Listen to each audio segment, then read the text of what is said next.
Hey everyone, I'm Anthony Gethers. And I'm Greg Weiss. And we are good dudes with bad hearts. No, literally. Our hearts are broken. I have heart failure.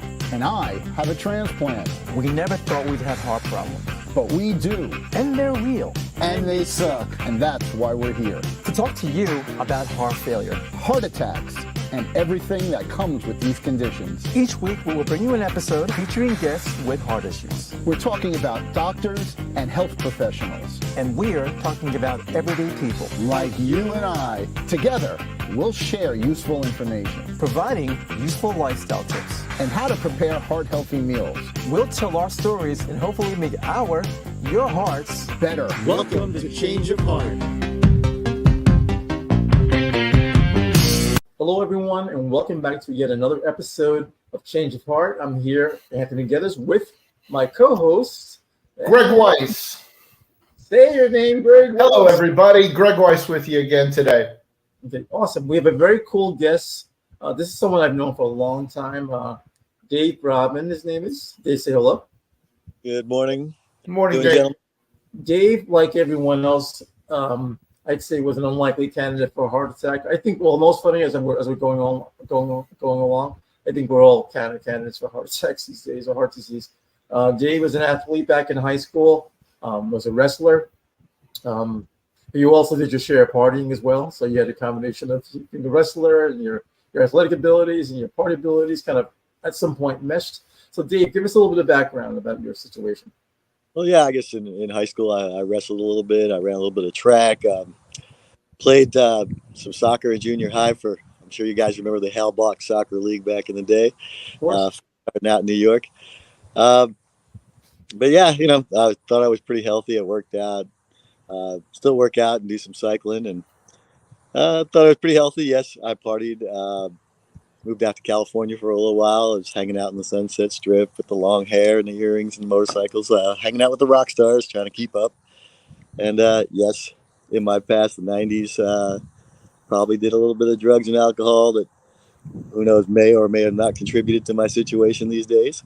Mm-hmm. But yeah, trying to lead a healthy lifestyle these days. Quit smoking years ago. I smoked probably from 14 to 41, which is kind of funny considering I did consider myself. How much did you smoke? You smoked 14 to 41. Sorry to interrupt you. How many packs did you smoke a day? Probably close to about a pack a day. Oh wow, dude, that's a lot of cigarettes, mate. But you got young lungs, and your lungs can handle that at that age, and you think there's going to be no problem, but down the road, things happen. Okay. Fast forward to where you began to have your heart issues. Yeah, just going back to this December, getting ready to go to bed. Wife had gone to bed right before me, and just kind of felt an uncomfortable feeling in your cleavage right there. And to be honest, I had worked out that morning. It was my day off. Had a great day. Did some yard work. Didn't think anything of it. Well, no, didn't do some yard work. I'm sorry. My bad. That was winter time. But I'd done a bunch of exercise that day. Everything was fine until I went to bed and just felt a little uncomfortable. Thought maybe I'd pulled a muscle in my chest or maybe had some air in there. You know how you get that sometimes. Turns out, tried laying down, couldn't do that. Tried sitting up, couldn't be comfortable. Tried actually laying on the bed with my head hanging over the side. Tried sitting on the floor with my knees on the floor and my head on the bed. Just couldn't get comfortable. It was getting worse and feeling it under the muscle of my chest. Then after a little bit, it started to feel like almost like a pounding out the back of my shoulder blade. And I was like, okay, well, this is a little odd. Okay. I talked to my wife, screwed around for about an hour and a half deciding whether or not to go to the hospital. And then it got to a point where I couldn't take more than 2 steps without catching my breath and going to the floor and going to my knees. And finally decided after an hour and a half to go to the hospital. Good decision. Okay. Smart. If I could ask Dave, when we hear other people's stories, we end up hearing the same stories about chest pain, the lack of breathing. Had this ever happened before? Like, was there, like, were you going to the doctor and the doctor said, watch yourself? Did you ever have a blood test? And they said, you got to watch this, you got to watch that. Was there anything like that in your case, or everything was just like on set for the first time? For the most part, like I considered myself pretty healthy. I did have high cholesterol for quite a while. I thought cholesterol drugs were a scam, did not listen to my doctor.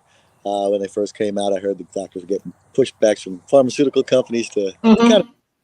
So, I kind of was scared off them, and I was just like, well, I haven't seen any reason to take them. I feel great. Going on years later, apparently my cholesterol got very high. Also, like I said, could have been a contributing factor. We don't know. It was 100% blockage, probably a big factor. I do take cholesterol medication now, as well as some other meds. Mm-hmm. I mean, it looks like you're in good shape. It looks like you eat right. You looks like you're in a really beautiful place where you're living. And then you said you cycle and you're outside. But part of what happens with the stories we're hearing is that it happens to anybody at any time when you least expect it. And one of the things is that you're always pursuing your dreams. You're out there living your life. And in a matter of a day, you got a whole new perspective on why you're grateful you're living. Exactly. Me included. I mean, it's just like, for me, it started in 2004, and I had the same symptoms, and they told me I had a heart failure, and that the heart failure was something between my sleep apnea and a virus that attacked my heart. And I was on all the drugs, and for 15 years I was medicated. And I had a defibrillator, and then later in life, I had heart attacks number 4 and 5 in one day that eventually got me down the road for a bunch of different procedures and eventually a transplant. And I've been transplanted 2.5 years now. November is going to make November 20th is technically my second birthday. And, how you feel? I feel great. I feel great. I went from not being able to walk out of bed to eventually this year I had 30 shows on stage. Anthony and I had hooked up about a year ago, and we're in up in Orange County, and we just start talking about bands and bands and bands and bands, and just playing, and just from my recovery, I've been able to really grip on to where I was in terms of playing, and now I'm as good or better than I ever was, that I feel. And you can't ignore the medications anymore, and it's just a big part of my life. And we definitely want to hear more about where after your incident, can you tell us how often you see doctors now? Are you getting blood tests? Is it a whole new way of living for you? Well, just to say, fantastic to hear that you're doing well. Great to hear that. Thank you. Stories like that kind of make me feel better about how stuff went. I'll put you in a fetal position. Don't worry.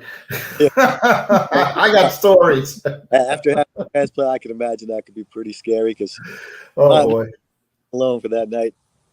On the drive to the hospital, I was pretty scared. Telling my wife I love her, all that stuff. Mm-hmm.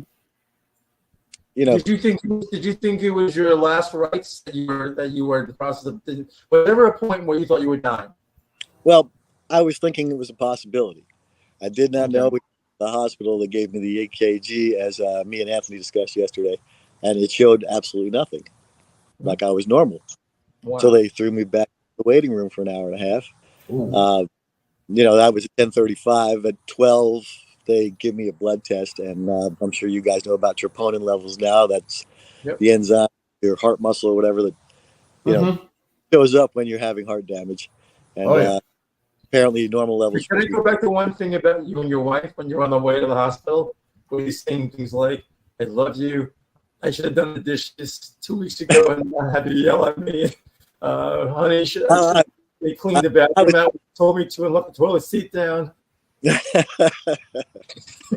mean, I'm thinking, All the things that you normally don't even think about from you know that you're on the way to the hospital for heart failure. You're like, son, I'm sorry, I didn't like say goodbye to you 3 weeks ago. yeah, I was kind of doubled over in pain and trying to catch my breath, and I just figured, well, I try to be a pretty good husband, but I figured in case it was my last time, I was telling her, hey, I love you. Just in you. case it happens, just So go know. back to the hospital. Yeah, so back to the hospital. So they took the blood test, troponin levels. They told me average was 54. Mine were at 866 at There 12. you go. By 12 o'clock, they were up to 2,500, I believe, or no, somewhere around. 100. They put me on morphine and fentanyl, just trying to keep me comfortable, because apparently I don't know if it was a storm that night. I don't know if there was no heart people or heart doctors there, coronary people, whatever that night. But to make a long story short, by the morning, by 10:45 in the morning, they were over 25,000, which is as high as the machine goes. And they put me in for a heart cath by 11 o'clock. A couple of stents later, I started feeling great the next day. Yeah, you had a blockage. Yes. You had a blockage, and did they tell you what your EF number is? Your output? Where did they tell you about that? The aftermath, they told me it was about 35, 40 after the heart attack. Once they got the stents in, Right. do 12 weeks of cardiac therapy afterwards. Yeah. I'm up to about 50, 60% now. That's it. You're normal again. Yeah, we're doing all right. You're normal again. At my worst point, I was probably about 12. My heart just wasn't pumping again, and they had to take some real corrective action and procedures. And after therapy for the almost a year and a half, my heart got back to about 36, 38. But I was still on an LVAD pump. But the gift of a transplant brought me up to 70 after the transplant. And needless to say, I'm in my mid 60s now. And Anthony will tell you his story. But what I went through, nobody should have to go through. And there are people that go through it every day for various types of heart failure that the muscle doesn't recover. But Yeah. the good news is your heart is a muscle and not just tissue, and it does rebuild. And with care, it'll get back to normal, and you look great. I'm not sure if it's just the sunny background and a beautiful day where you are, but you definitely it probably helps. You have more muscle. You have more muscle now than you did back in high school. I was 105 pounds in high school when I started wrestling. Oh my God. You were really thin. Yeah, you were really thin. That's why I was not sure how you made the wrestling team. I was like, is this guy doing him a favor? Does he know his mother or something? Picking you up? Just had to be stronger than the other skinny guys out there. That's Yeah, there you go. That's true. So tell us about the psychological part, like pre-surgery, post-surgery. Like, tell us how you were. Like tell us what did you go through in the process? Because I know that mine compared to you're relatively new, because you said you had yours in December. You had your wrist ship? Okay, so December. What was the date? December what? December 12th, 2022. Yeah, so you were literally you're not even a year yet. But what was the psychological effects of dealing with? Like, we know you went through on the way to the hospital. Yeah, I mean, so what were you dealing? How long were you in for? Like when you were there. Yeah. Well, I was enough not to have surgery. All heart cath is pretty much they stick a wire up. They can go up through your wrist or through your groin, and open up your heart. Put a balloon in there, open it up, and put like a tunnel in there, and that kind of keeps everything open that was blocked. So I'll tell you what, I woke up afterwards. Interesting story. Heart cath, they get you down there, tell you can go through the groin or the wrist. You're going through stuff. You're in a lot of pain, of course. First thing you think about, you're in there with 11 women and a guy doctor, and just thinking, well, this is a little embarrassing, but at the same time, I'll live through it. Start making how it's cold in there, blah blah blah. Anyway, When you say embarrassing, embarrassing in what way? oh, it's just because, like I said, you think it's embarrassing, but at the time you're in pain. So I was just kind of making jokes and stuff. And I was also on fentanyl and morphine. So I was just making jokes about, hey, it might be a little cold in here, just trying to keep it all light. Okay. Well, one of the recurring themes that we found even from when we got interviewed is there's this issue of male pride and keeping up either a front or some kind of brave image in order to keep yourself intact. And you project this male pride into your experience, and what everyone's learned and come out of it is it's not the most important part of your therapy or your recovery is that you become humbled. And you might have had a real big loud attitude before all this happened, and then when you're done, if you ever watched The Sopranos, you're running around going, every day is a gift, every day is a gift. And it's compelling in a way, because it dials your attitude level from about an 8.5 to about in my case probably about a 4.5, even a 4. Yep. From all the experience. Yeah, my story, speaking of the male pride thing, I had these 2 really attractive nurses in there. And at some point I had to go to the bathroom. And of course, to begin to put the wires on, I said, can I just go in first before you actually start wiring me up? So of course, I ended up, they said, well, just hold on, we'll get you one of those jugs or those jars that you pee in. So at some point, I ended up just letting go on myself. I was still wearing my clothing, and I was so embarrassed. I wanted to cry. I was so upset. I think, and not to sound chauvinistic or sexist, I think if they were ugly women, I probably wouldn't have cared as much. I mean, I know it's like an a-hole in that way, but I'm just saying if they weren't so pretty. And meanwhile, my lady at the time is telling me, well, look, honey, this is what they do. Like, they're used to seeing that, so that's not a big deal. You shouldn't be upset. I said, but you don't understand. It's my masculinity.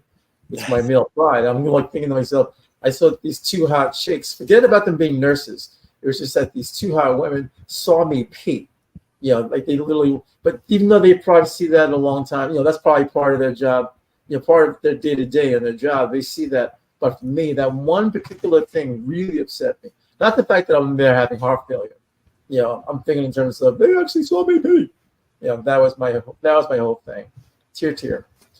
So getting back to the male pride, like, how are you feeling this day? Trust me, part of my thing is I work at a casino, which is a pretty popular place around here with the people that work at the hospital. So I was my pee there, even though, like I said, I was happy with it. But long story short, they put the stents in, got me back up to a room, woke up an hour or 2 later, and I'll tell you what, felt a little tightness in my chest, but I started feeling really good. I guess getting all the blood and oxygen back to the rest of your body helps. Makes a big deal. But yeah, I started feeling great, started feeling like I could rule the world. And, of course, they're telling me I'm not going home that day, but you feel like you can. Mm-hmm. And as far as the psychological part you guys were talking about, like I said, I felt great in the beginning. I got a text message from my cousin asking me if I was depressed about anything and if I needed to talk to anybody. I didn't think so. And she's like, well, it happens to people sometimes after an incident like this. And if you do, we're here for you. And I didn't think anything. A couple of days down the road, I'm thinking to myself, wow, I like to cycle. I like to bike ride. I'm a pretty active guy. And thought my life was over. That it was not going to be the same. That I was going to have to do a lot. And yeah, dietarily and exercise-wise, I've changed a little bit, upped my game a little bit.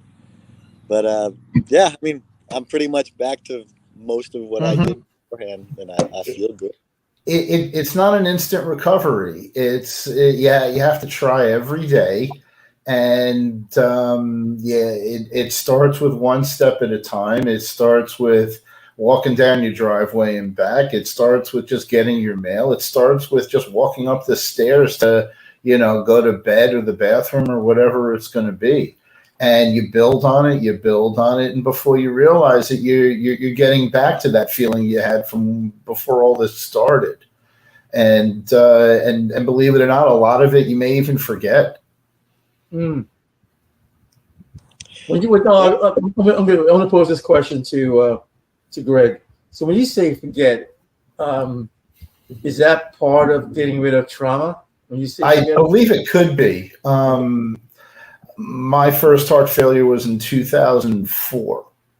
Okay. And I was treated with meds, and the only surgery I had was they installed a pacemaker, a defibrillator, and sent me down the road, and I was in hospital for 10 days.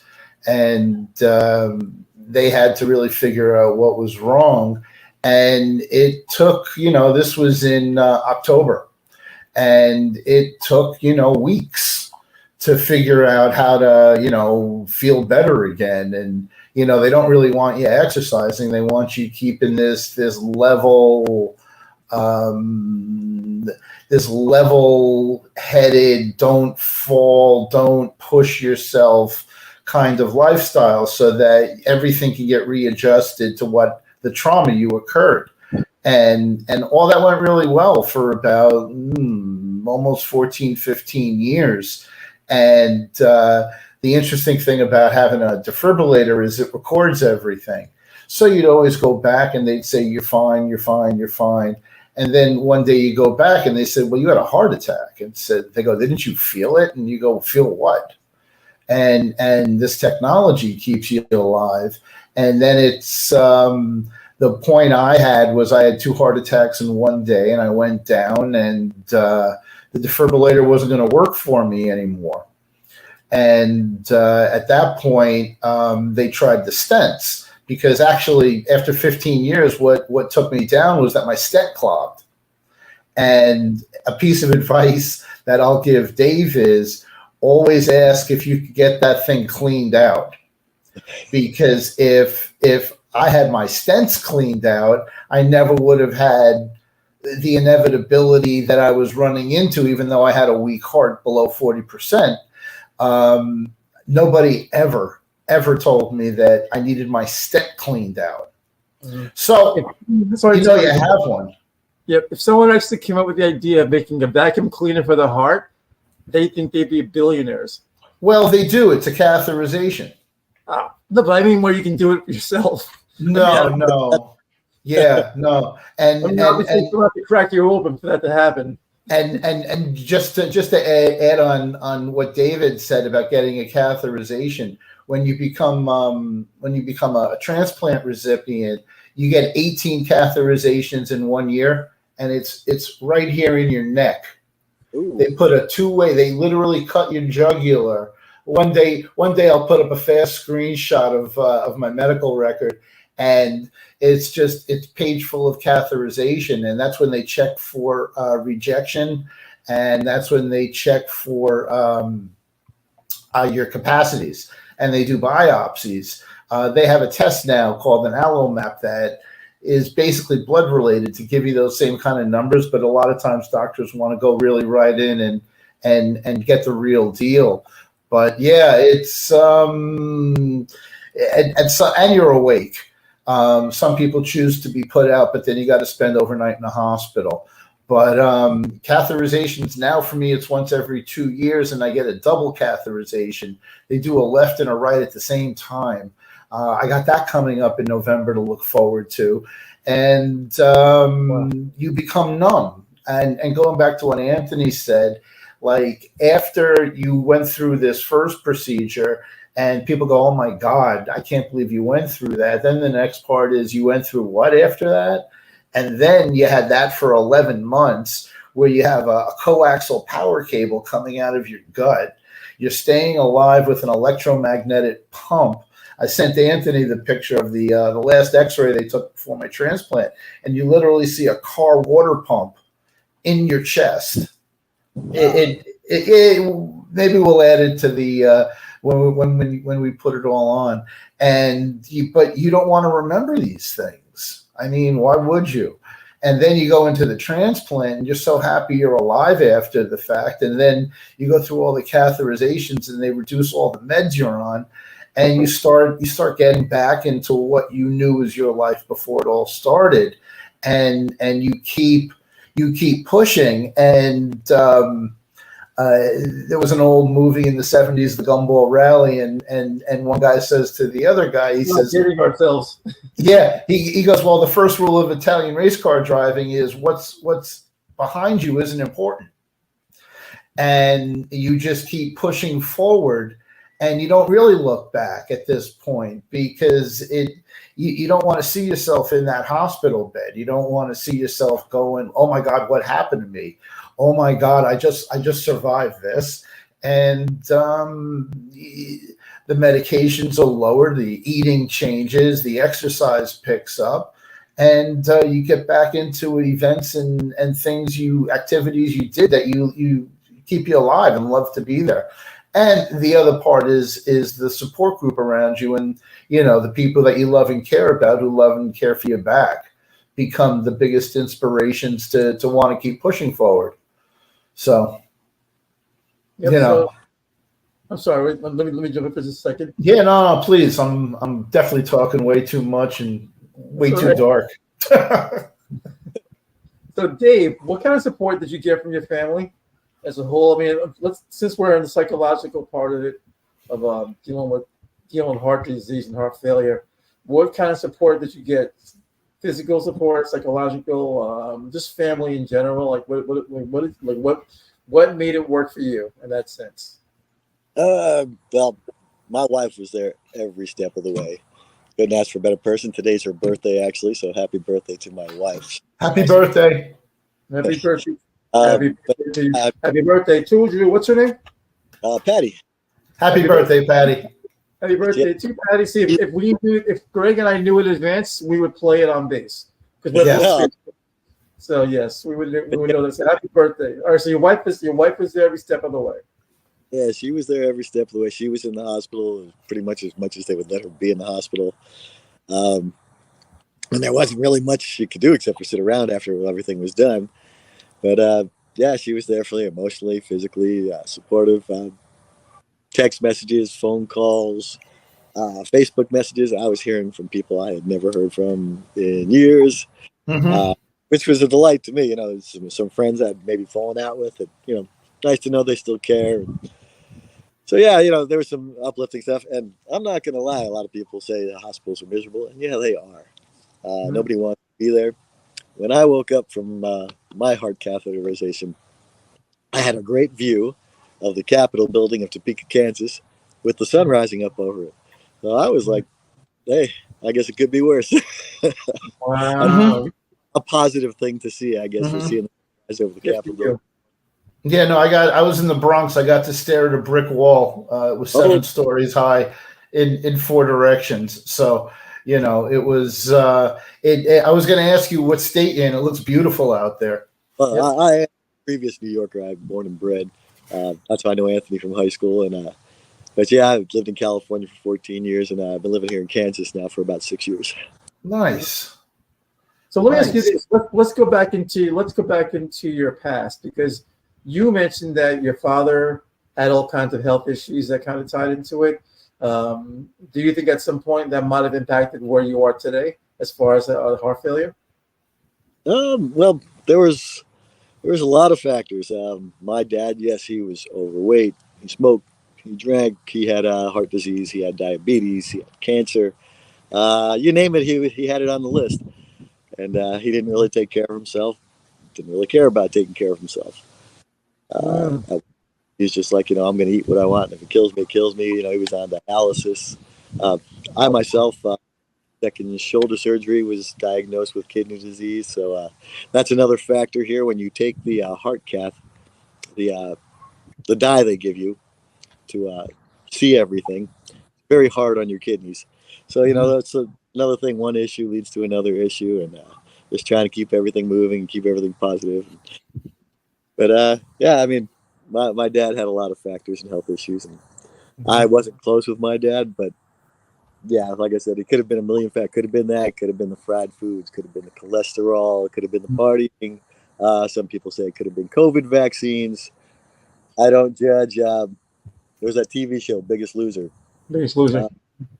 Forget that guy's name. Either way, the guy was ripped, healthy, vegan, and he had himself a massive coronary. Wow. It doesn't matter how much you take care of yourself. Mm-hmm. Yeah. And that's another theme we run into is no matter how hard you try, sometimes there's just one day is going to be your day. There was something I wanted to just bring up. I'm going to remember it now.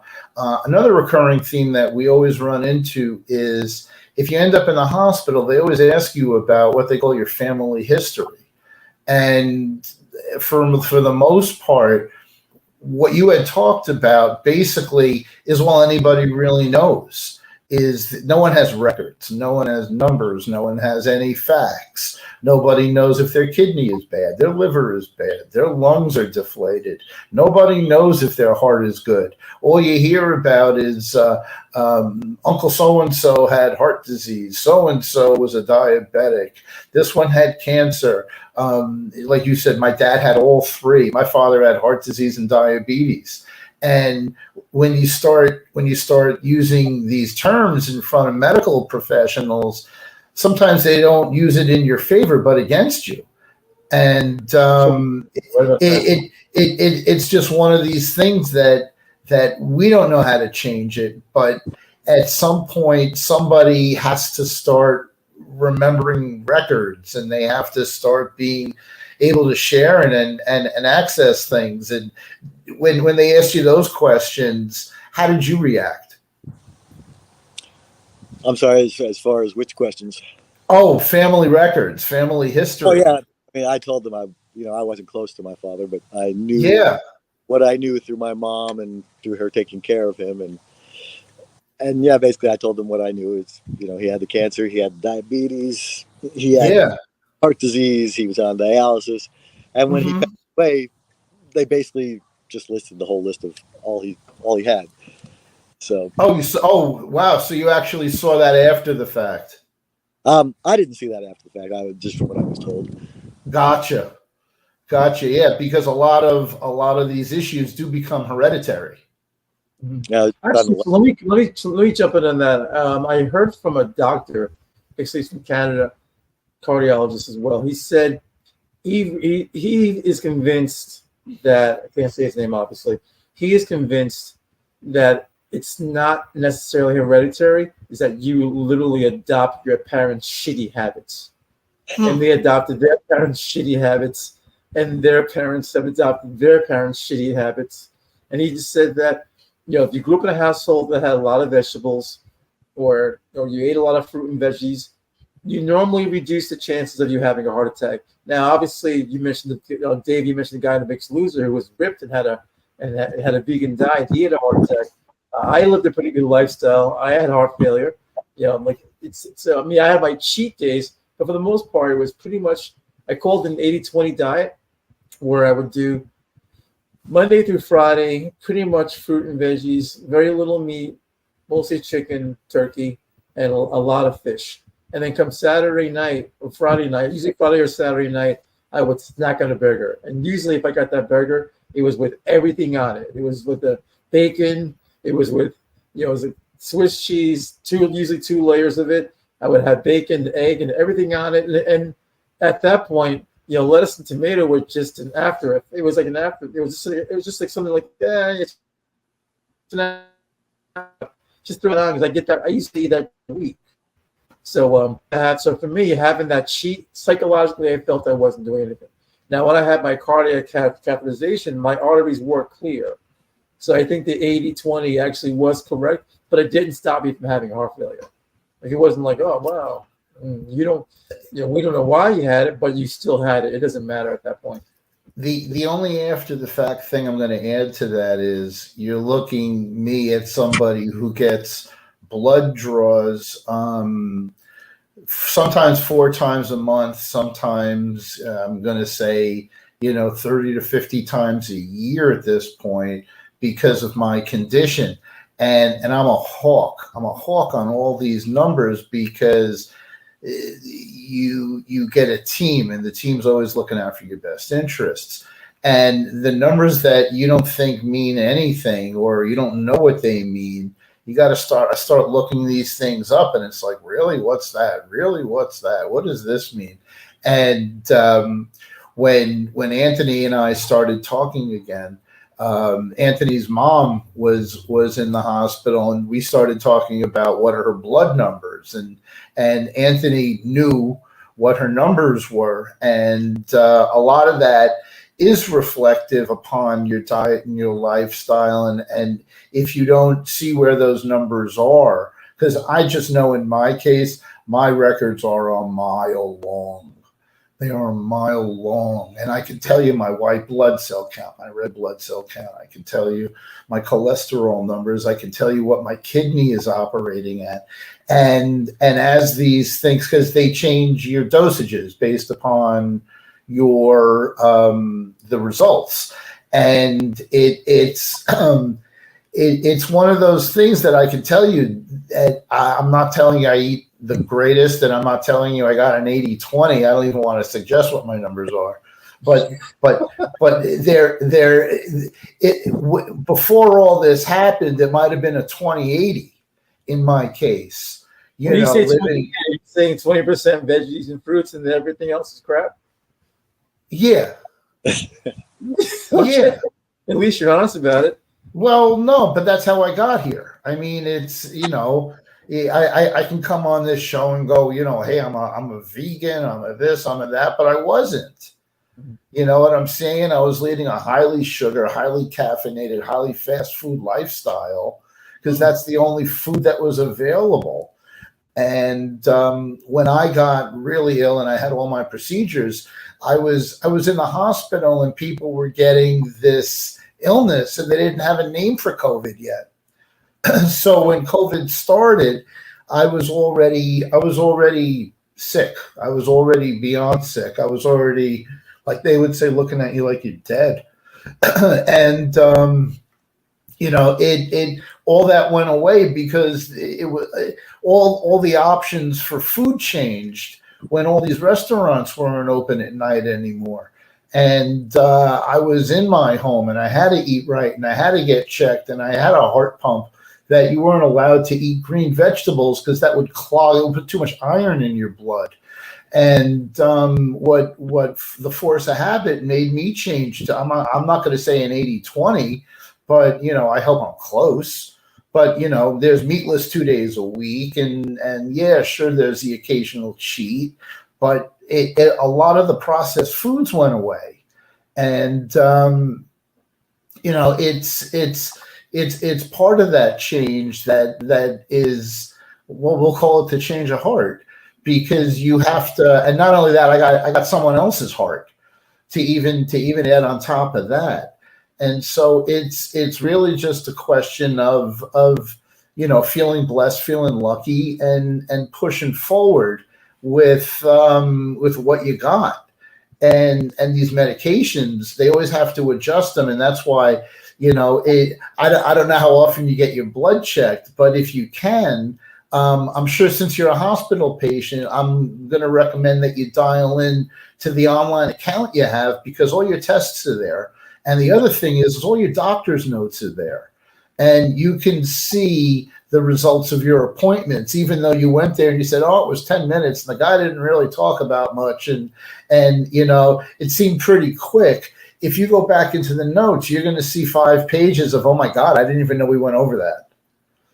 And, that's, like I tell Anthony, every time we have a guest on, I always learn 2-3 things that I never heard before.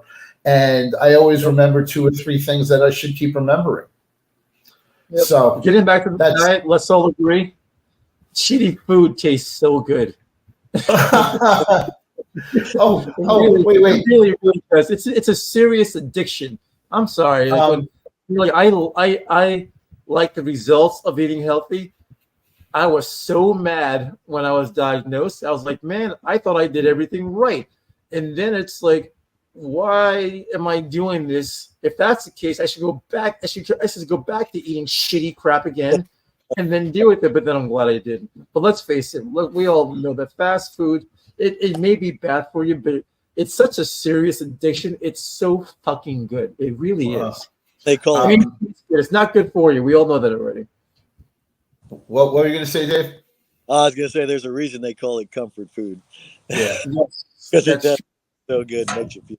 well, Dave, one of the things that Anthony had brought up that I'm not gonna go dive deep into it now, but we wanted to create a segment called "Food to Die For," and it was going to be a list of the 5 things that you couldn't live without. And that worst comes to worst, the food to die for would be your bucket list of food.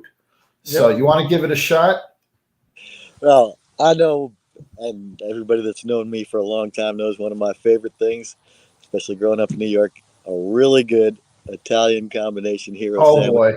Boy. Ooh. The salami, the pepperoni, the ham, the nitrates, the vinegar. I mean, the peppers, everything. Oh yeah. Now it's become like if I have a sandwich like that, it's like turkey. Well, and I'm just going to add, you picked the right one. Turkey's the one to have, because it has a lot less salt in the animal fats that are in roast beef or ham. But how's the Italian combo in Kansas? Just to let everyone in New York feel good for 2 seconds. That sounds scary. Just the way you said it. Kansas and Italian combos. Go ahead, Dave. Let's hear it. But I was very happy to find a Jersey Mike's out here when I first moved here. They're good. I think they closed recently. Oh no! You know why? We couldn't get enough New Yorkers to support it. Yeah, I think they were having employment problems. That's true. That's everywhere. But Jersey Mike's has a really good cheesesteak too. Oh yeah. All about contributing to heart factors, being all New Yorkers, I guess. Oh yeah. I like you're a Giant fan. Yep. So now, Dave, look forward to where you are now. So what are you doing as part of your regimen to keep yourself on top of your game? Like what exactly are you doing?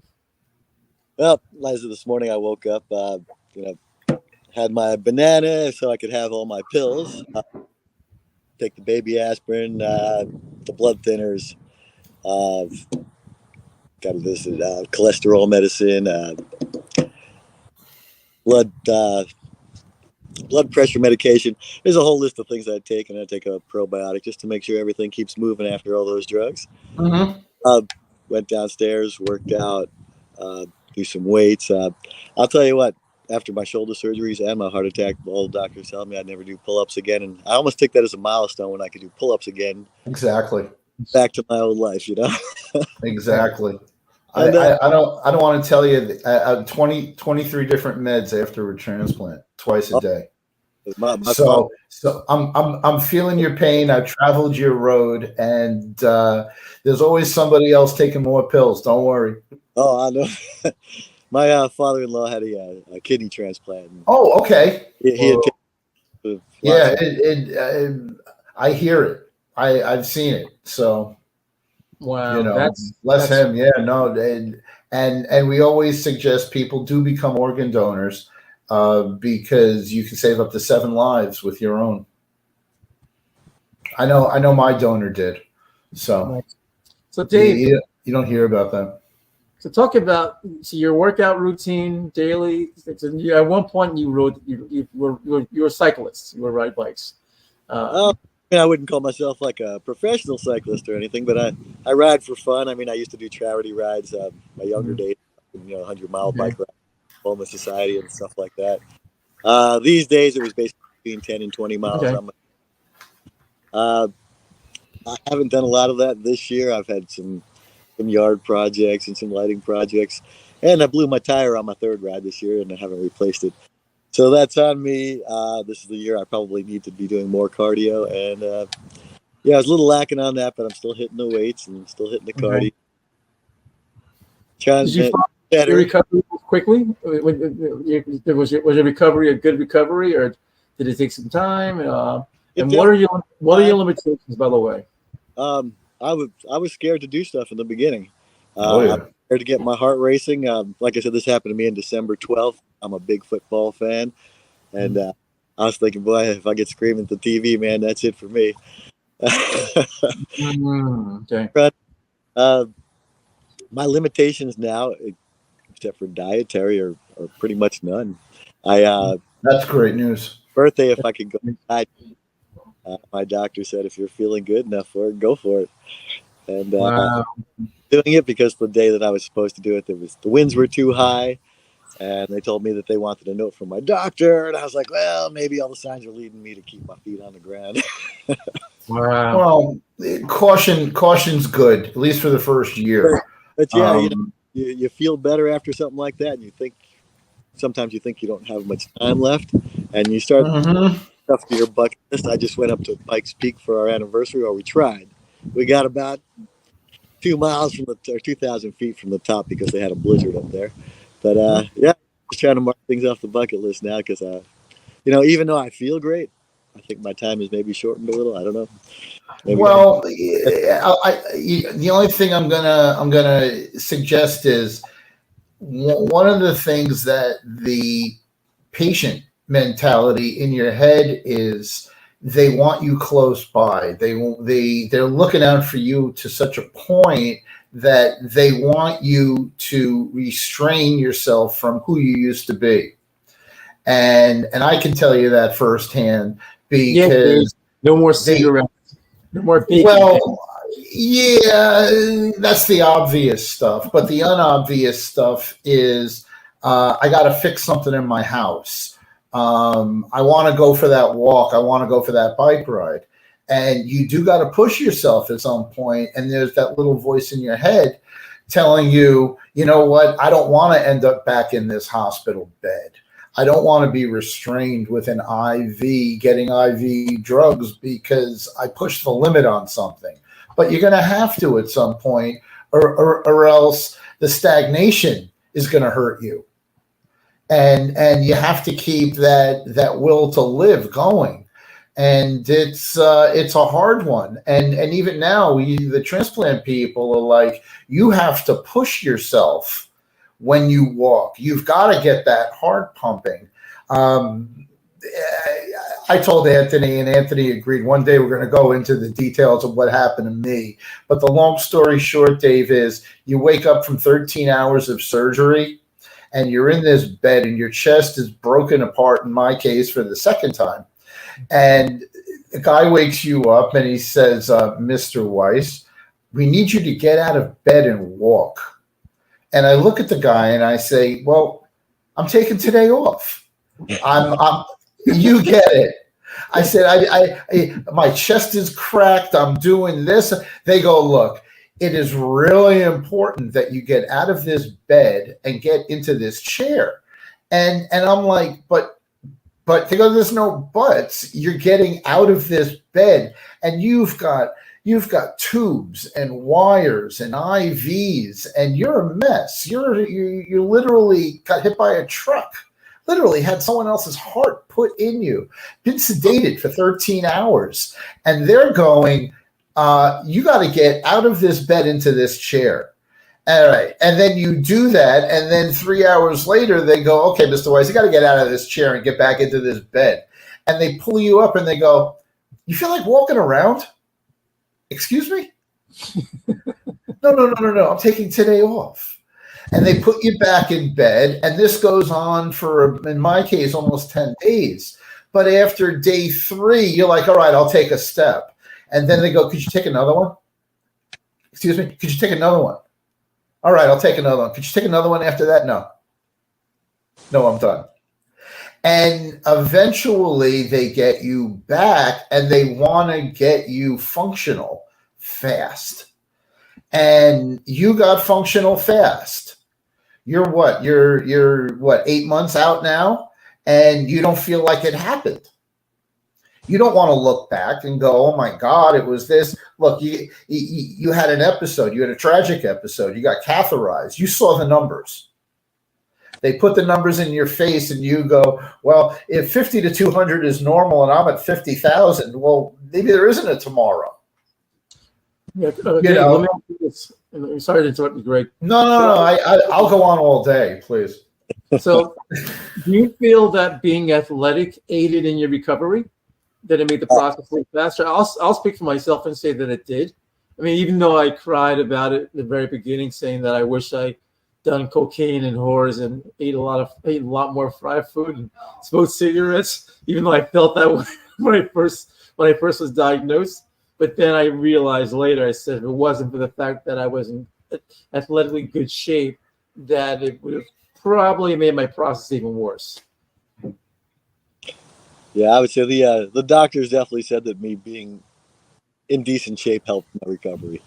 I have a quick question as you go on. Did you have an incident where you put on fluid weight?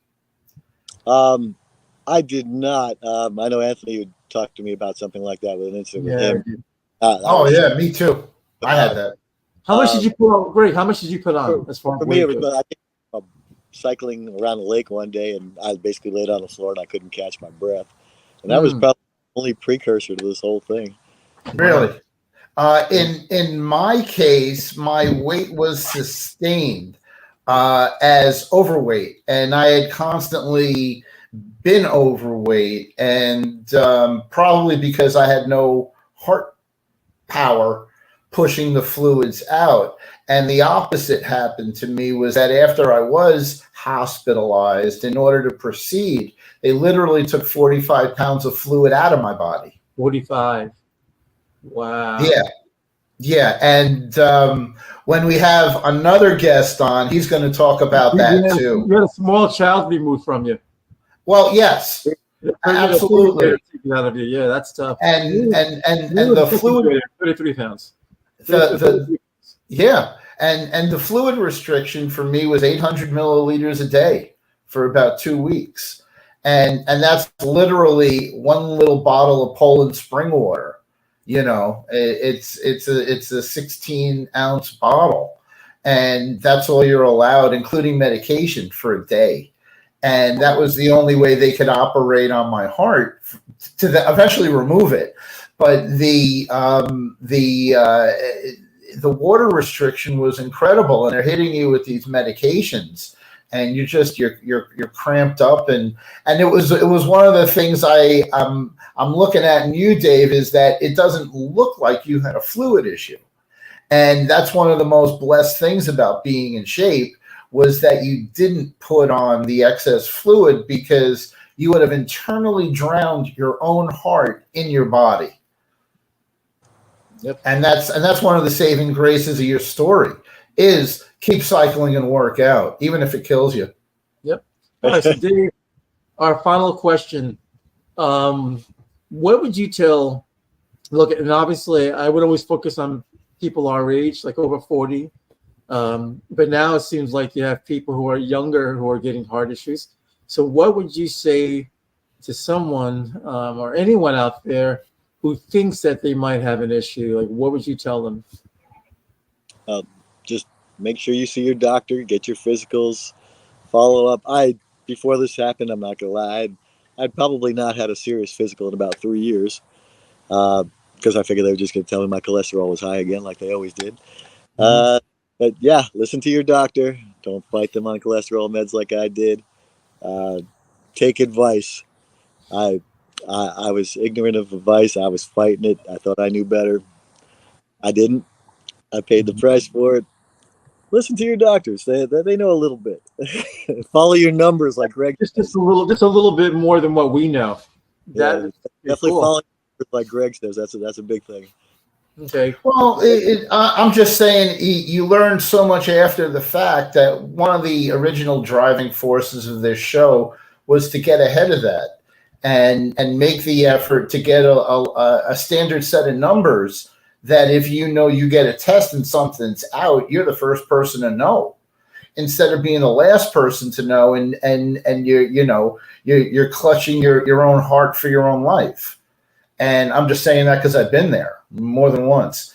And it's just it's something we'll all learn sometimes too late. All right, everybody. Dave Brodman, thank you very much for being on. Dave, thank you. Thanks for coming on, and happy birthday to Patty. And we want to celebrate. We want to celebrate the fact that you're here and you're alive, and that we're all alive, and that this platform allows us to talk about this. And if you know anybody out there who has an issue with their heart disease, heart failure, please feel free. And they want to talk about it. Tell them, reach out to us, and we would actually have them on again. Yep. Change Our Heart podcast is on Facebook, and you can contact us for information leading to an interview. We'd love to hear your story, no matter how severe or boring it may be. We want to hear your story. So thank you very much. And thanks again, Dave, for coming on. You got what we call a unique and interesting experience. My pleasure. Thanks for having me, guys. Appreciate it. And go Jayhawks. Alumni.